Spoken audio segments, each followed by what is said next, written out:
I thought this chicken was about to die, and honestly, she should have died. She should have been gone on day one.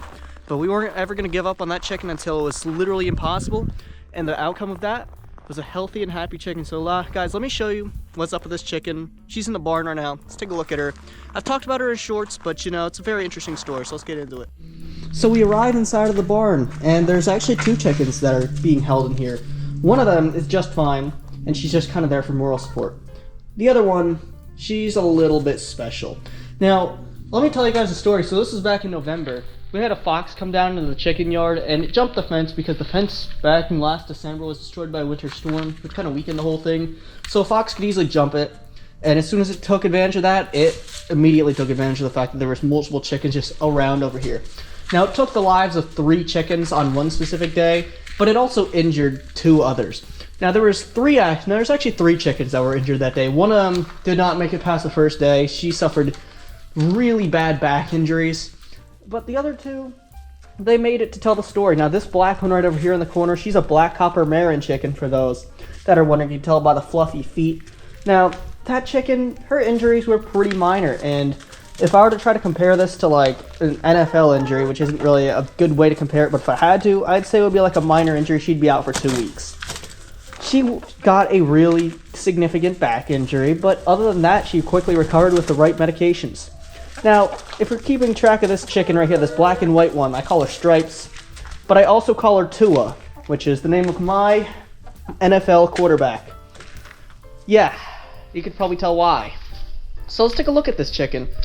Now, I'm going to call her Stripes for the sake of this video. She's a Barred Rock chicken. I called her Stripes in my shorts before. She doesn't really have a definitive name. Her nickname is, of course, Tua, but that's not an official name, obviously. But let's take a look at her. She's a little bit brain dead.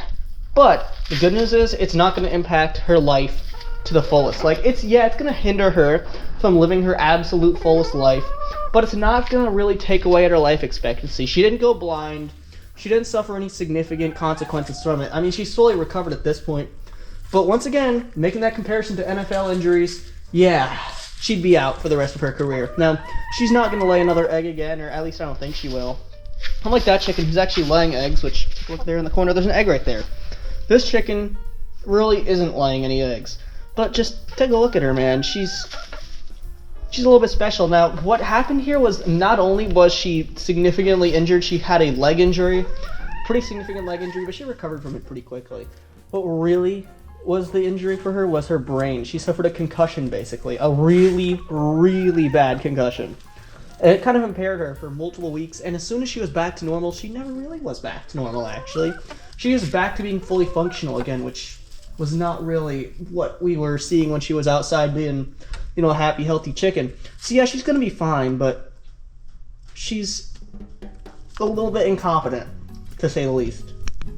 But with that being said, man, this chicken yard has been under attack a lot recently. Now, it's mainly from the air. We're seeing hawks come in here and murder chickens. Now, I would love to point your attention to the fact that there's a dead chicken right over there, where I'm kind of pointing, but, you know, I'm not really going to show that to you because it's a little bit graphic. The hawk got to her, and right now, we're just kind of seeing what's going to happen here. If the hawk's going to come back and try to take the dead chicken, or if it's just, you know, going to leave it alone for a little while. But this flock has been under attack. We've lost multiple chickens here because of these hawk attacks. You kind of see there's feathers that spread down into there. Now, what happens is the hawk flies down, it tries to attack the chicken. The chicken runs into the bush, and the hawk gets it there, and it's safeguarded from any other sorts of attacks. Now, you might be wondering, do you have any roosters, man? Well, yeah, I actually do have roosters, and you're going to find out how... Actually, I'm going to spoil it right now. We have 3. I told you this in the short. I'm going to show you guys what I plan on doing with them in this video essay that's going to be coming up on Saturday. But, guys, if you'd like to see what happens when you're injured, but you still have to take care of the chickens, you should click this video here in the center of the screen. It's a new type of content and style I'm trying out here, where I just talk to you about personal experiences like this one with chickens. So, I'll see you guys there. Be sure to like and subscribe. We're trying to reach 100,000 before the end of the year, and I think we can do it. Let's go.